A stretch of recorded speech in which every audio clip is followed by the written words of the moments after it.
Welcome, Brett. Great to be here, Mert. Looking forward to the conversation and being on another episode of the podcast.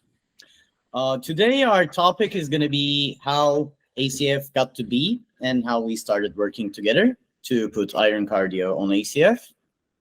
So we're going to flip roles just a little bit. I'm going to pepper you with some questions and get a little background on ACF and how everything came to be. So get ready to be interrogated. Okay, let's switch roles this time. So, everybody knows a little bit, or well, shouldn't say everybody, but a good number of people are going to know a little bit more about my background than yours. So that's right. Short story long, how'd you get to be here? So let me start by how I finished university.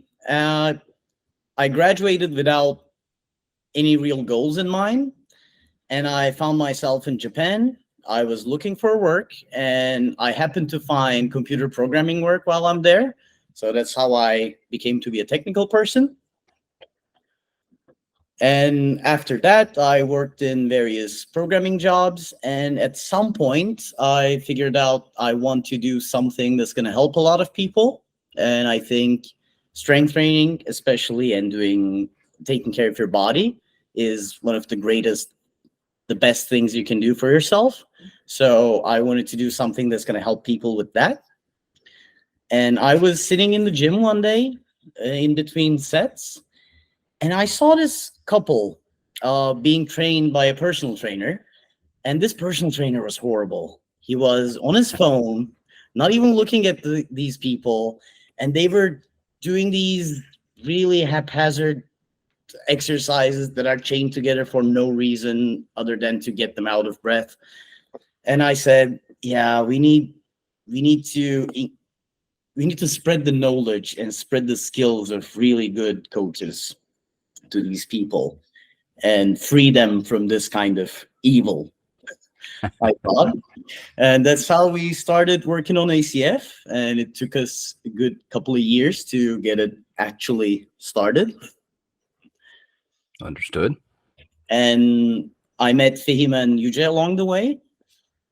Yüce, I just met him while we were drinking in Istanbul, in a bar. And he happened to be a lawyer that worked with startups. And he said, okay, this sounds interesting. And he became part of the team.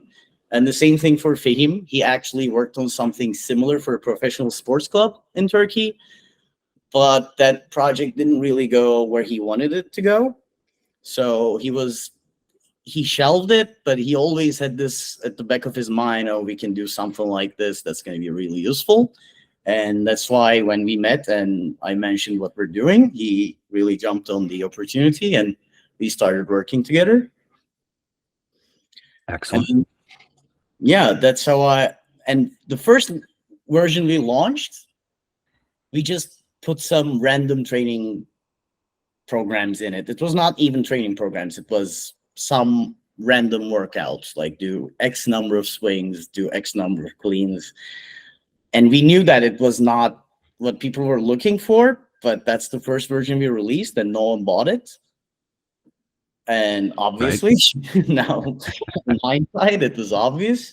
And then we figured out, okay, we need to put the training programs of really good coaches on the app, and then it's going to work because people are looking for good training programs. They don't want random stuff to do.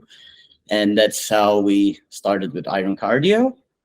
And that's how we started getting some really positive feedback from the users. And so that's how we came upon this current iteration of ACF. Okay. Let's go back just a little bit. What's your sporting background? Because I know you get into some different activities out there. So how did you get started into sports, and where's your interest now? I think I started very early on with cycling, mountain biking with my uncle when I was about 10. I was an avid cyclist for about 7-8 years until I was 18, 19. And then I stopped doing any kinds of sports during my time in university. for some reason. And then I got back into it doing boxing and other forms of combat sports, which really, really were exciting for me. So it didn't even feel like work, trying to get good at those things. Started with boxing, moved on to jiu-jitsu and Muay Thai, and done a bunch of stuff like that. I still regularly go and beat each other up with my friends. Yes, as I've heard it referred to, Brazilian Jiu-Jitsu is the gentle art of folding laundry while people are still in their clothes. Yeah, or involuntary yoga is also a really good business. So the appeal towards combat sports, I mean, you came from a kind of almost like an adventure background, right? You're mountain biking and doing things like that, and then the switch to combat sports. I mean, sounds like it was pretty natural, but what started that? Why did you go down that road? I was looking to learn how to fight in general. I was interested in the concept, but I didn't know what to do. And one day I saw this YouTube video. He was just talking about different punches in boxing. And I saw what kind of a problem solving thing it is, instead of just two retards beating each other up. It's not, it looks random, it looks chaotic, and it is kind of chaotic, but it is much more controlled. There's a lot more strategy involved, and there's a lot more thinking involved. And it's a beautiful thing. It's like dancing, except the consequences of this is rather different. But that's how I became interested in boxing. And I went to a boxing gym and I told them that, yes, I really want to learn how to do this. And that's how I started. So I think the problem solving, and also you have to keep calm during the whole ordeal. And those are really hard things for me too, because I don't like getting beaten up personally, and I don't think anyone does. And it's scary for me. So to be able to control that fear and then solve that problem while you're under pressure, I think that was really appealing to me. So that's why I was really interested in combat sports. Yeah, fascinating, and I think that's kind of the big tie-in with the background computer programming, which is all problem solving, and trying to fix the ghost in the machine that pops up from time to time. So that's interesting. Of course, in BJJ, there's just a ton of strategy and tactics and problem solving that happens there. I'm perhaps less familiar with Muay Thai, but still same sort of mindset, and expands out from the boxing with kicks, elbows, clasps, knees. There's your options and weaponry sort of grows out of that. So that's interesting. What sort of physical training, weight training, et cetera, were you doing during this time to support your combat arts? So in boxing, we were doing some really old Soviet style 1950s kinds of training, which was really suboptimal because my boxing trainer was from a Soviet background, and he learned all that stuff from his masters, and that it passed on through generations, but it was really outdated. And around that time, I met a friend of mine, and he taught me how to do powerlifting, which increased my strength so much in so little time. I couldn't believe it. And he referred to deadlifts. Like, I asked him, "Oh, okay, what does deadlifts? What are deadlifts for? What are they good for?" And he said, "It's good for your grandmother's back, even." And so that's how I started actual strength training, and I learned about linear progression and progressive overload and all that. Right. And so I actually started like actual resistance training, which was really beneficial. I couldn't believe the difference. You could just ragdoll people if you're strong enough in jiu-jitsu. And at that point, strength is a skill, actually. It's not just your muscles. scientifically even. The cross section of your muscles obviously have an effect on how much force you can produce, but it's mostly the neural drive that control your muscles. So training that is, I found out that even if you stop strength training for a year, you lose only about 10-20% of your strength and not more. So that was really, really beneficial. Yeah, as long as you're still being active in other ways and using your strength in other ways, it is definitely a sustained quality, far more so than cardiovascular adaptations and Yeah. things of that nature. So you have this experience in the gym where you're watching this couple being trained poorly, and you decide this is where we need to go. Now, fast forward, and we're going to fill in the gap here, but fast forward to an app that uses a 3D wireframe and motion tracking technology to count reps and speed and all of the things that are available within the app. Obviously, you didn't have your moment of inspiration and go, oh, we're going to do 3D wireframe motion capture and be able to track all of these things. What were the iterations in between, and how did you end up at this motion capture technology?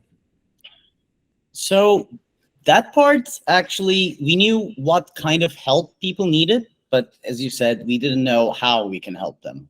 And that took about a year of thinking. I was living in I went to live in the mountains for about a year to get some inspiration. And I was thinking, what kind of an interface would be beneficial for this? And around that time, I was looking at the new technologies, because skeleton tracking through vision was possible for a lot of years, but it was not possible on a mobile phone.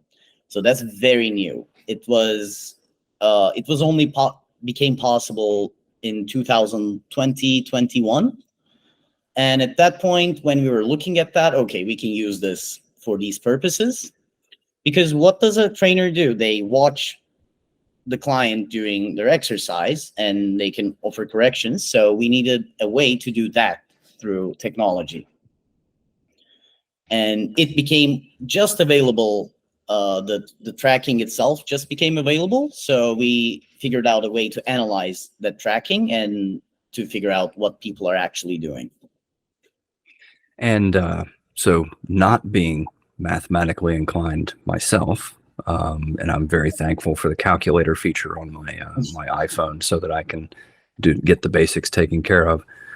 Give just a peek behind the curtain there to the level of mathematics that are involved in running these algorithms and actually being able to effectively track this motion, because I think because the tool has become so ubiquitous, right? It's everybody has one, everybody's recording stuff, but to take that camera technology and do what the app does with it, there's some pretty serious math behind that, right? There certainly is. It's comprised of a few different classical algorithms, but the heart of the matter is machine learning. So we gather a lot of data, and then we put it through this machine learning algorithms, and it outputs this decision-making tools for us. So we give it a lot of data, people doing a kettlebell clean in the wrong way. They're not bending forward, they're just trying to pull with their arm. And then we show it the correct way, and we try to make it learn the difference between the two, basically. And that's the hard part, because you don't really know why it selects one of the options or the other. That's the problem with machine learning in general.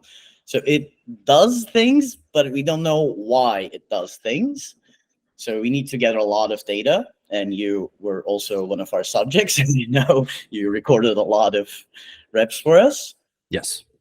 And that's how we do it. And after that, after we get all that analysis, there is actually not. After we get that analysis, then we can have your all your efforts numerized, and then we can do some simple calculations on that to give feedback to people according to the training program you're doing. For example, iron cardio, you say about it should take you about 20 to 50 seconds to do a rep. Mhm. So we analyze everything, and if it's outside of those boundaries, then we give you feedback to make you know that you're doing it too fast or too slow. You should increase the weight or decrease the weight. Interesting. That because I think when somebody like myself who doesn't have a tech background and doesn't really, I mean, I don't understand how any of this stuff works. I don't understand how my car works, but I still drive it. I don't no clue what a microwave does, but I heat stuff up in it all the time, right? So understanding isn't necessarily required in a lot of these situations, but the concept of machine learning and what I'm going to refer to, and you can correct me if I'm wrong, just kind of advanced pattern recognition. Yeah. It's reviewing it, comparing it against all of these different examples that it has, and saying this is this, and connecting the dots in that way. So that's interesting. And obviously, so in the past couple of years since the technology really became available, that had to be a quite a moment when you realized, wait, this will now work. Sorry, I couldn't hear the last part. That once the technology became suitable to a mobile phone, and you realize, wait, this will work, like that had to be quite a moment. Oh yeah. It was really eye-opening, and we were trying out these libraries to figure out where the skeleton is, but it didn't really work. But at some point, Google released a newer version of it, and when we tried it, it was finally working, and we needed to do some post-processing on that data, obviously, to get it much more precise. But it was such a good moment. Now we realize that, okay, mobile phones can do a lot of things now. And what's cool about these mobile phones nowadays is they don't only have CPUs and GPUs, but they have these specific processors for AI. So your iPhone has these specific CPUs inside it. It's just used for AI calculation. So it's much, much faster. It's much more optimized for that kind of calculation. So we can do a lot of black magic using that kind of technology. Interesting. So obviously, when you look at the world of fitness, and you from combat sports and from powerlifting and things of that nature, what I guess the question I'm trying to get to is, why iron cardio? Where did you, because you weren't experienced with kettlebells initially, or maybe it had a little bit of exposure, and then all of a sudden you're doing a very kettlebell specific program for the app. Where did that come from? We were looking for people that would be interested in this kind of technology to put their training programs on.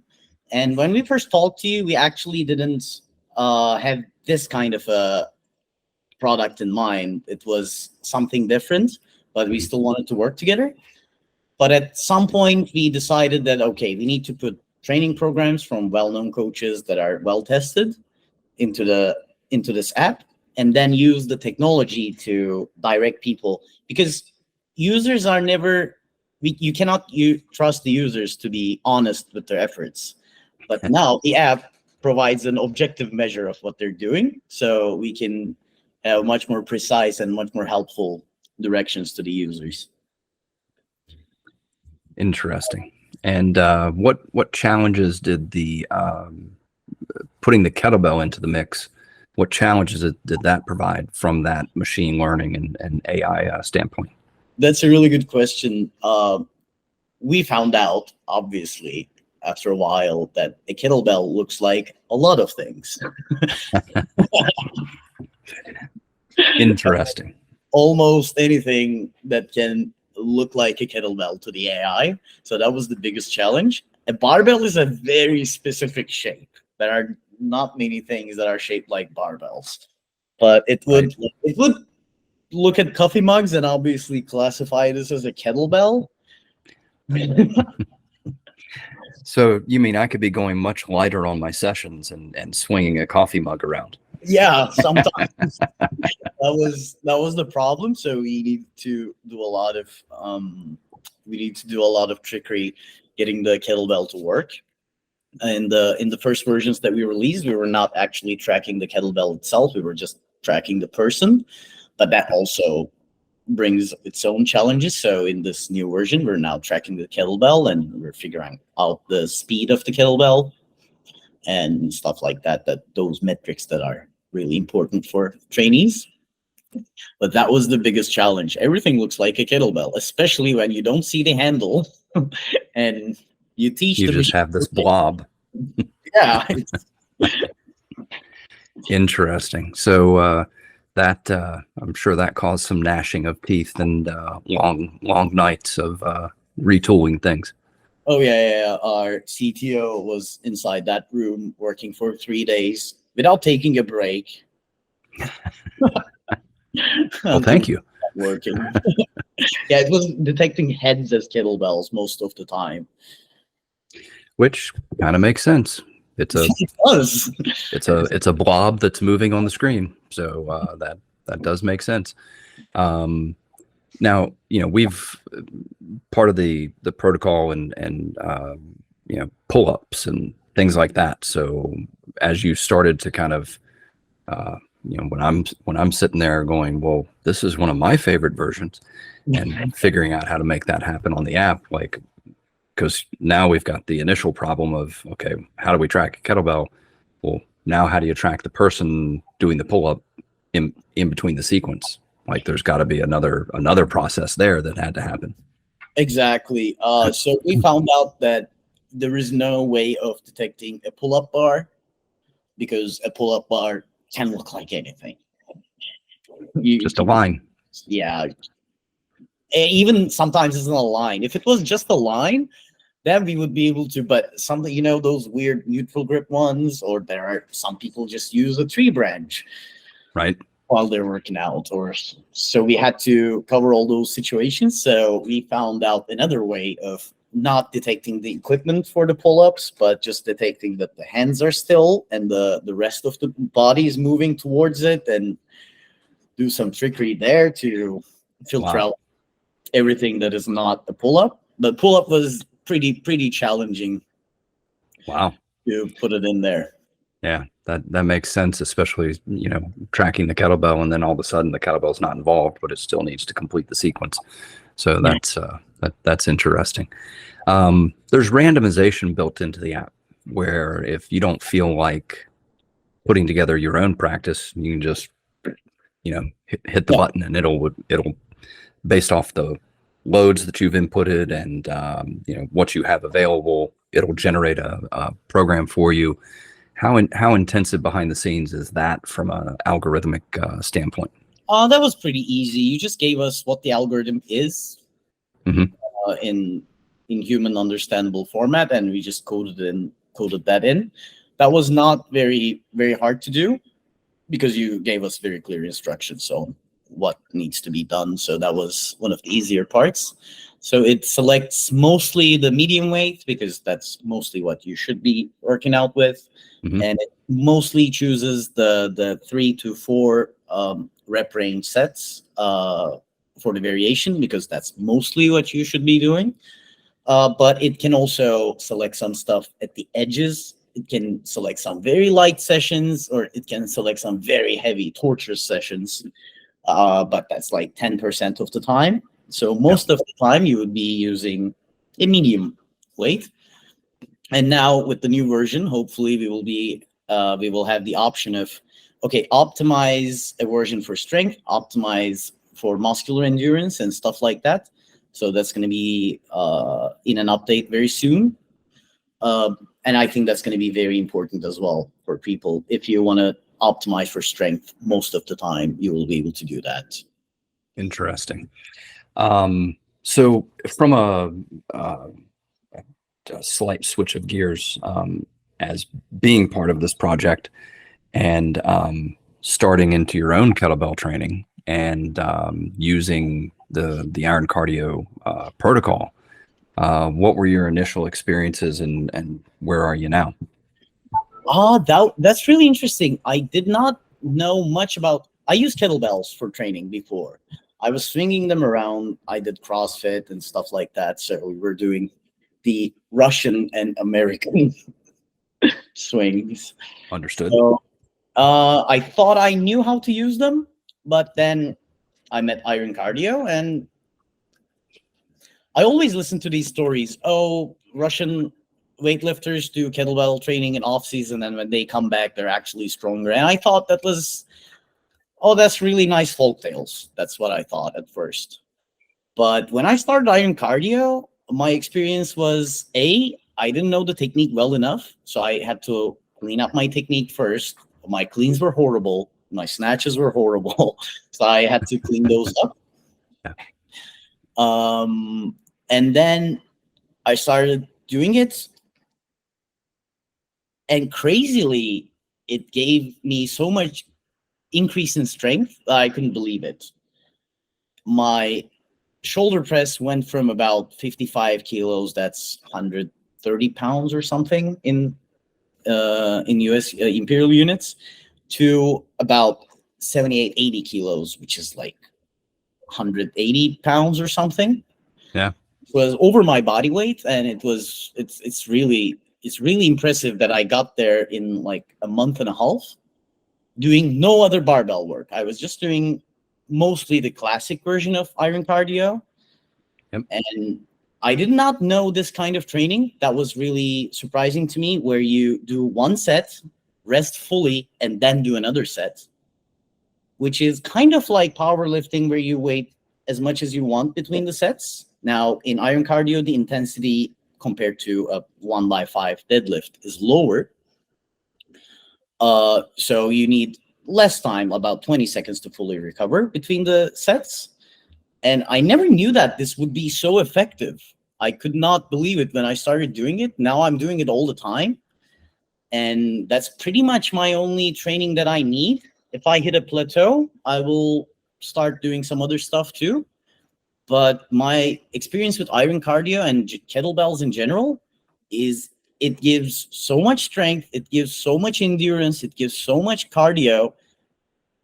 They are probably the most general purpose fitness tools out there. Like I've never seen, I thought barbell was more versatile than all of the other equipment, but now that I've tried in earnest how to do kettlebell training, I think kettlebells are probably the only thing most people need. Unless you're a professional athlete or something, you have very specific needs for specific purposes. I think kettlebell covers everything that I can think of. What do you think? Well, I mean, I got introduced to kettlebells over 20 years ago, and I basically never looked back. I have pursued them, for over 20 years now, and for really the reason that you described.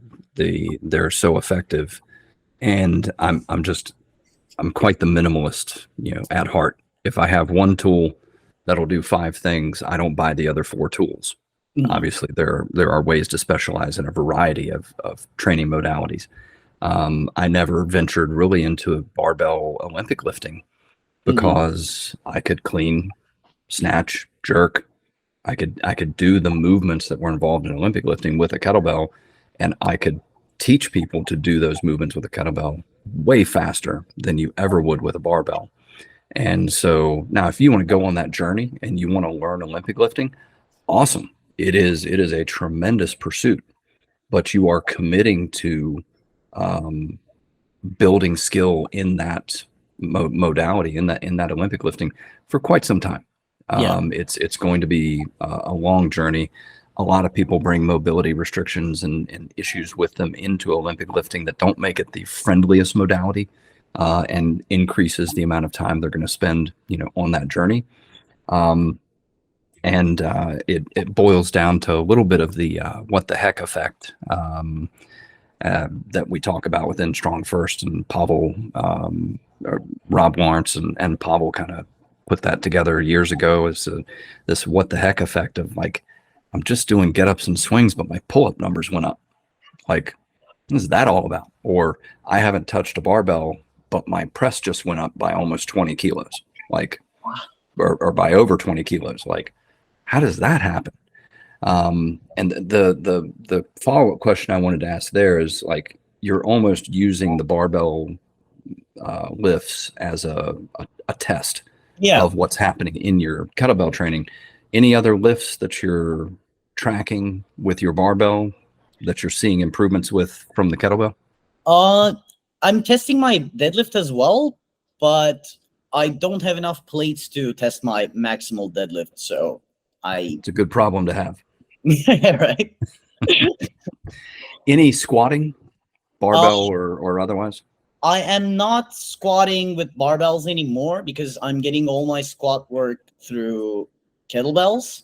I tested my squat. It was where it needed to be, around 80% of my deadlift when I last checked. So I stopped tracking it, and I feel like I'm getting enough squat and squatting through just kettlebells, especially single kettlebells. I found out are even better for squat work for me because it introduces an additional stability element to it. And most unstable training is not conducive for maximal strength, like doing presses on a Bosu ball is generally suboptimal, let me say. But for some reason, that's not the case with the squats and the single kettlebell from my experimentation on myself. So we are getting a lot of data from a lot of users through ACF, as you know. And we will be able to do some deep analysis on that with you pretty soon. But it seems like you get enough squats through just kettlebells alone. And I wanted to ask you how. Why does this kind of squatting help me as much as heavy squatting with barbells? So that's something I wanted to ask you.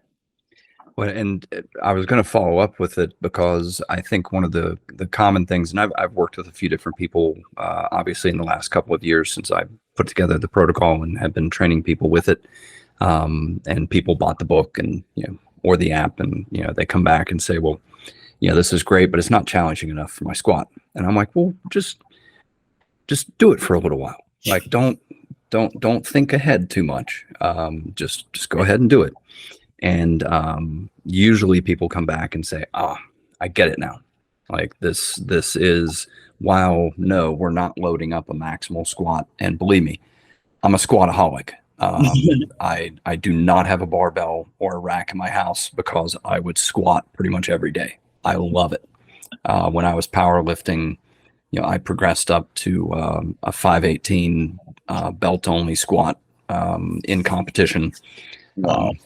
Always like to throw in competition because then it's a judged lift and it met certain standards. It wasn't the quarter-inch squat that somebody says they got a squat PR. So I love it. I love the feeling of getting loaded, and the unique aspect of, let's talk about the single bell squat first. That unilateral load and anti-rotation that kicks in there is really kind of the secret sauce there.